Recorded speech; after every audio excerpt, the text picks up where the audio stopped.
Bonjour, j'espère que vous allez bien. Je m'appelle Alexandre Aubin, copropriétaire chez Gaspard.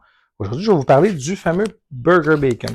En fait, le bacon chez Gaspard, c'est devenu un incontournable. Les gens l'apprécient. C'est un flan fumé, braisé. Ça a vraiment sa propre saveur. C'est vraiment extraordinaire. Quand on fait du bacon, c'est pas toutes les tranches qui sont parfaites. Puis, il y a souvent de la trim. Fait que ce qu'on a fait, c'est qu'on a décidé de les parures de bacon, la trim, de faire le Burger Bacon. Il y a vraiment 50% de bacon dedans, OK?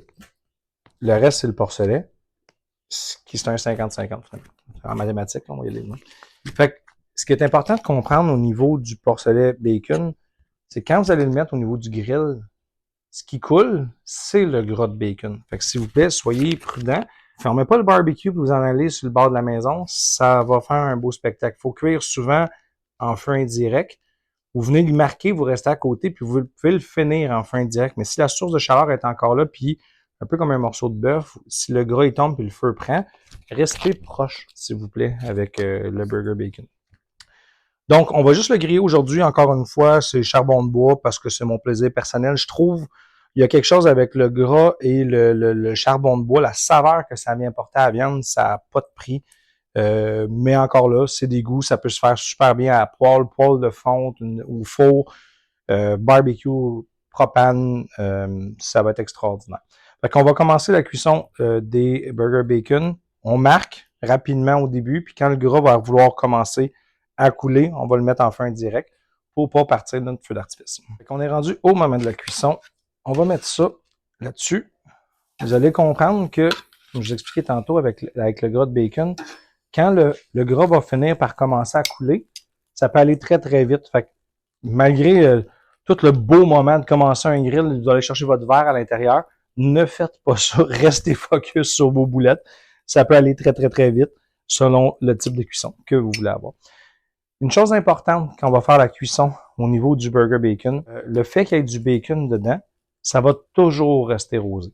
Fait que c'est sûr que je vous suggère d'avoir un thermomètre de cuisson. Si vous n'avez pas, peut-être d'amener sur une texture qui a l'air un peu plus cuite, parce que même ultra cuit, il va quand même être rose.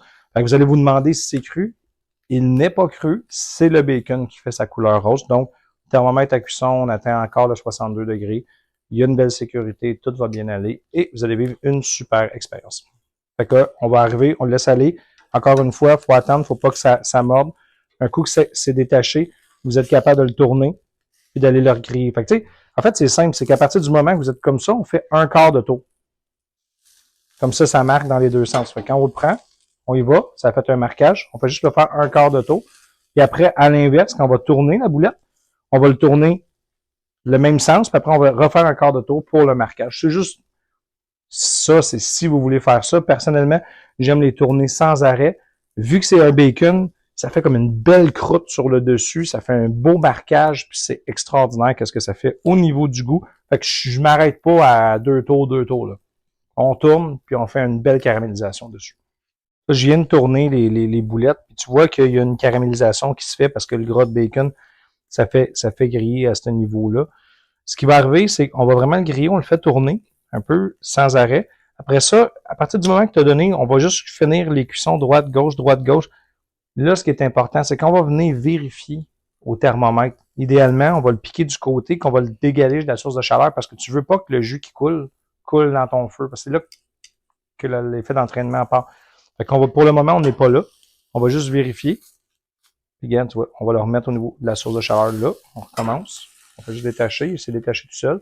On est là au niveau des grilles, comme dans ce sens-là. On fait juste tourner. Puis après ça, on le laisse aller au niveau de la chaleur. Puis on s'en va comme ça, puis on tourne. On continue à tourner jusqu'à temps qu'on atteigne le 62. Personnellement, je dirais pas ça pour toutes les boulettes, parce qu'on a des boulettes cajun, on a des boulettes smoke meat. C'est un peu le même principe. Les cuissons vont être pareils en passant sur ça. La seule différence, c'est que le burger bacon, j'aime personnellement la croûte du bacon. Fait à place de rester stable en deux pauses plus longues, je tourne beaucoup pour arriver sur une croûte de bacon pour aller rechercher comme si on avait une tranche de bacon au niveau de la boulette. Mais sinon, pour le burger smoke meat ou le burger cajun, vous faites juste les griller, puis vous faites juste attendre longtemps. Même chose, le 62 degrés Celsius. On va juste revérifier. Là, on s'approche.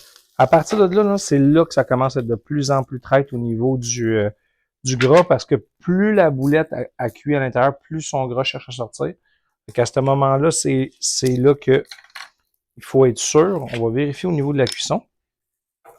À mon avis, on est allé doucement, fait qu'on n'est peut-être pas rendu. On est à 38, 39. On va y aller doucement. Habituellement, j'aime ça partir personnellement. Beaucoup, ils vont dégeler la boulette. C'est sûr que c'est plus long, mais pour garder le maximum de jus à l'intérieur, je n'haïs pas ça de la partir gelée. Comme ça, ce que ça fait, c'est qu'elle se trouve à être croûtée sur le dessus, puis tout son jus reste à l'intérieur. Fait que c'est une boulette qui est encore plus juteuse.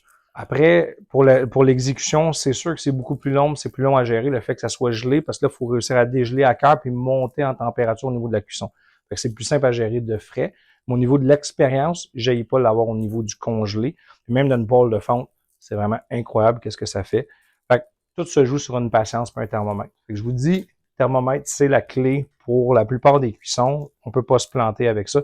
On s'entend que si le but, c'est d'atteindre 62, faut que tu arrêtes avant parce qu'il y a une course, il y a une inertie qui va monter. Fait que ton morceau de viande, si à cœur, il met 60, ton extérieur est beaucoup plus chaud parce que ton extérieur, c'est lui qui va radier, qui va arriver pour venir porter la chaleur. Fait que, à ce moment-là, je suis comme dans le boucan un petit peu, mais l'objectif, je m'excuse, ça va donner mal au cœur, mais le principe, c'est que quand vous allez mettre la sonde à cœur, il est plus chaud dans les extérieurs que le milieu. Fait que dites-vous que si vous atteignez cette température-là, il va continuer à avoir un rayonnement qui va venir changer ta cuisson.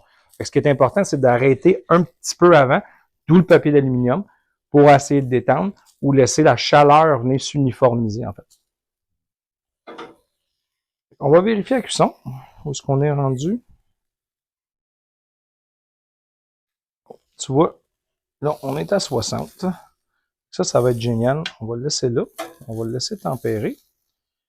Il va, comme le reste des morceaux de viande, il va tempérer, il va tirer un peu son jus. Ça va juste se réégaliser au niveau de la chaleur. Puis après ça, l'expérience va juste être meilleure.